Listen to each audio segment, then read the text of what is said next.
القرآن حصہ اول تالیف مولانا حفظ الرحمن سیوہاروی۔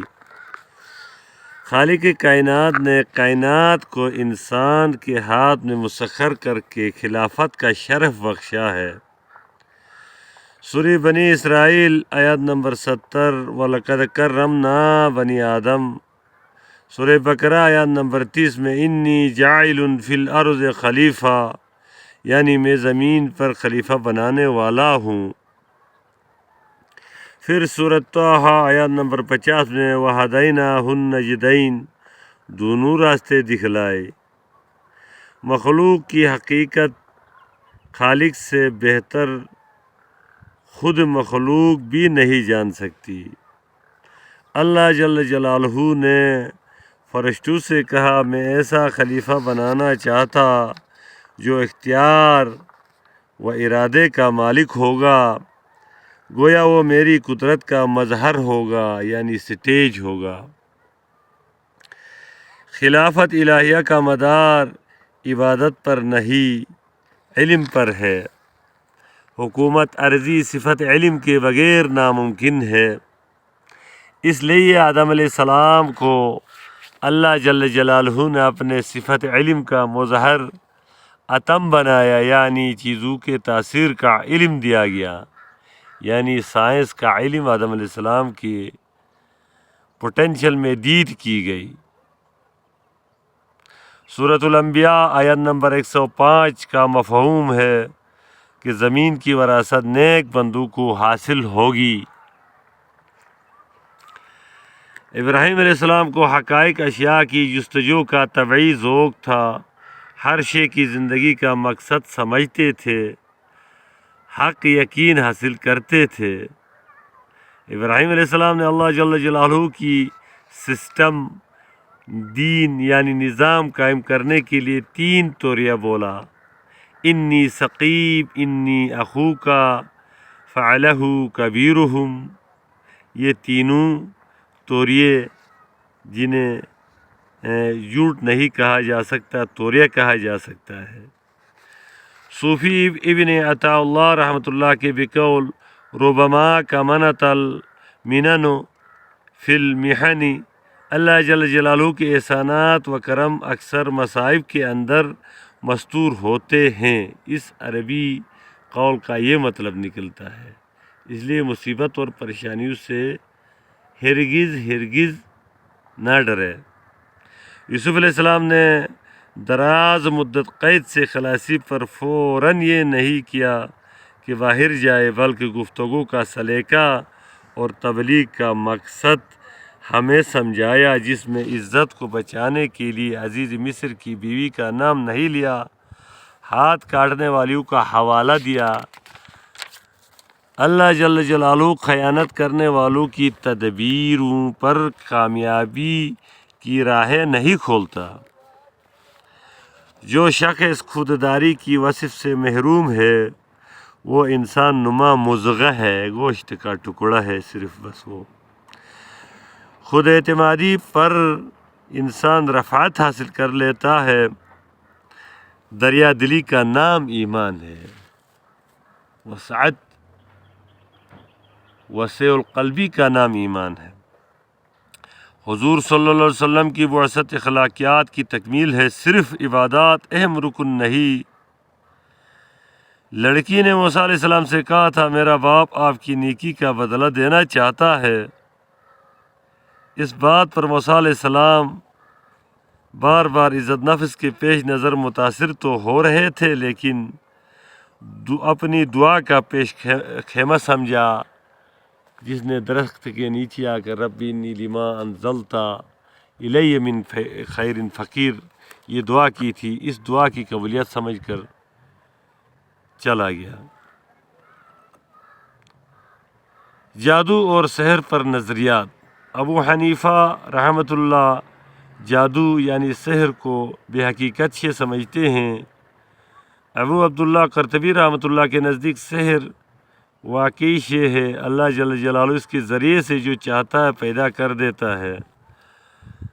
ابو اسحاق رحمۃ اللہ معتزلہ ہے، یہ کہتے ہیں کہ سحر محض فریب، نظر اور خیال بندی کا نام ہے۔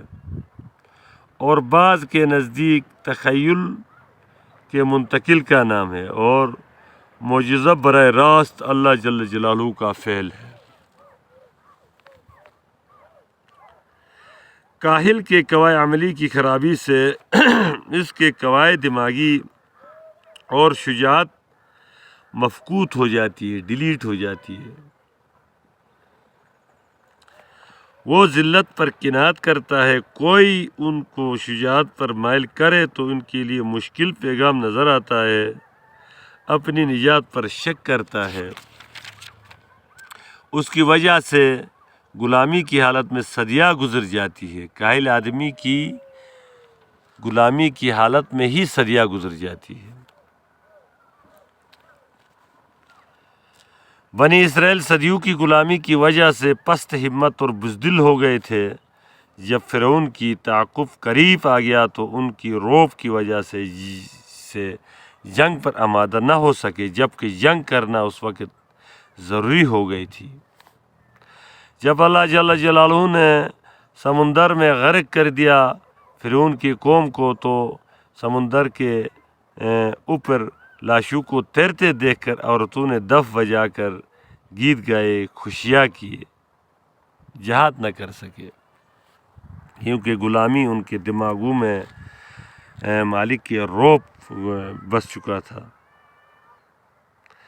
رحمت اللہ کی ابدی و ازلی صفت ہے، وہ ہر شے کے لیے عام ہے۔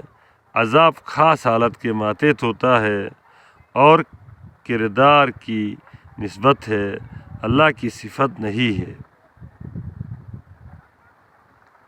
حالات کے ماتحت ہوتا ہے اور کردار کی نسبت سے ہے، اللہ کی صفت نہیں ہے۔ وہ ہر شے کے لیے عام ہے۔ رحمت عذاب خاص حالت کے ماتحت ہوتا ہے اور کردار کی نسبت سے عذاب آتا ہے، اور عذاب اللہ کی صفت نہیں ہے۔ سینے سے دل کی نرمی پھٹ جائے، جب دل سخت ہو جائے تو دل پتھر کا ٹکڑا بن جاتا ہے، پھر توفیق الہی یعنی ہدایت کسی جانب سے سرایت نہیں کر پاتی۔ غلامی انسان میں اس کی مزاج پر بغض، فساد، حسد، اناد جیسے رذائل پیدا کر دیتا ہے۔ غلام ذہنیت ایک دوسرے سے بغض اور حسد رکھتے ہیں اور اخلاقی پستی میں گر جاتے ہیں۔ اگر کوئی حق کی نصرت کے لیے کھڑا ہو جاتا ہے تو ضرور اس کے مخالفوں میں ہی اس کی مددگار پیدا ہو جاتے ہیں۔ غلامی میں ہمت اور عزم کی روح پست ہو جاتی ہے۔ اس سے بھی بڑا المیہ وہ اس ذلت کو نعمت سمجھنے لگتا ہے۔ کامیابی کا صحرا باہمت کے لیے بنی ہوئی ہے۔ غلامی پر قانے ہونا بڑا عذاب ہے، بڑا سزا ہے۔ اس لیے موسیٰ علیہ السلام نے فرعون سے پہلی مطالبہ یہ کیا کہ تم بنی اسرائیل کو غلامی کی ذلت سے آزاد کر دے۔ جب انسان غلامی سے آزاد نہ ہو، ذہنی غلام رہے، تو اس کی عبادت کوئی کام نہیں آتی، کوئی عبادت نہیں اس کی، وہ اس کا اپنے مجازی مالک کی عبادت کرتا ہے۔ فساد یعنی غلامی قتل سے بھی سخت ہے۔ تواضع یہ ہے کہ باطل کو فتح کرنے کے لیے سر توڑ کوشش کی جائے، اور فتح حاصل ہونے پر نبی صلی اللہ علیہ وسلم نے اپنی اٹھنی قصبہ پر بیٹھے بیٹھے داڑھی مبارک کجاوے سے کوشو رہی تھی، کجاوے سے مس ہو رہی تھی، اتنی تواضع تھی۔ ایران کے فتح پر عمر رضی اللہ تعالیٰ عنہ سجدہ شکر میں گر گئے تھے۔ یہ تواضع جب باطل پر فتح پائے تو تواضع فرض ہے، اس لیے اللہ رب العزت وَاسْتَغْفِرْهُ إِنَّهُ كَانَ تَوَّابًا فرماتے ہیں۔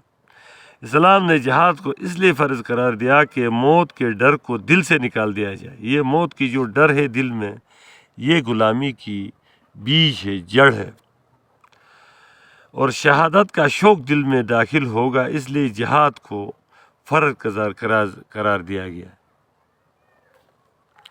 اور قلوب میں شجاعت کا جذبہ بیدار ہو، اس لیے جہاد کو اسلام میں فرض قرار دیا گیا، اور حقیقی حیات حاصل ہو، حقیقی حیات موت کا خوف دل سے نکل جائے، ڈر نکل جائے۔ حقیقی زندگی یہ ہے۔ بے جا قوت آزمائی کا نام شجاعت نہیں ہے، بلکہ حق پر قائم رہنا شجاعت ہے، باطل سے بے خوف ہو جانا شجاعت ہے۔ حسن تدبیر و شجاعت کے کفیل علم اور جسم ہے، بس تفیل جسم سے مراد جرات قلب ہے، دل کی جرات۔ عثمان رضی اللہ کا قول کہ اللہ جل جلالہ طاقت کے ذریعے مدافعت کا وہ کام لیتا ہے جو قرآن کے ذریعے انجام نہیں پاتا۔ زمین کی حقیقی ملکیت کے وارثوں نے بد کرداروں کی وجہ سے وراثت کو کھو دیا۔ بزدل کبھی سلامت نہیں رہ سکتا، اس لیے اسلام میں اس کا حصہ نہیں۔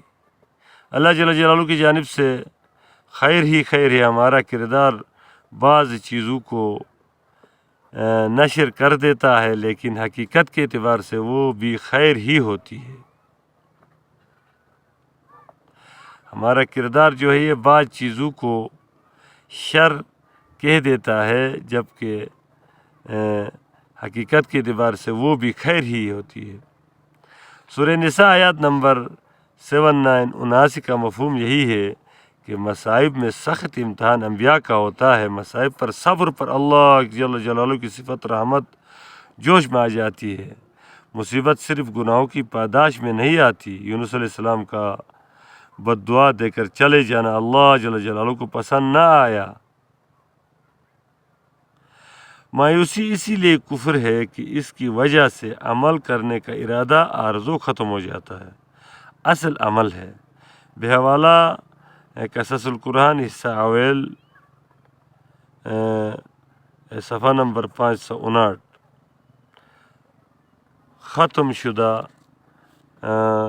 مورخہ 3 اگست 2019 کی یہ مطالعہ منضبط کی گئی تھی اور آج اپلوڈ 23 فروری 2026۔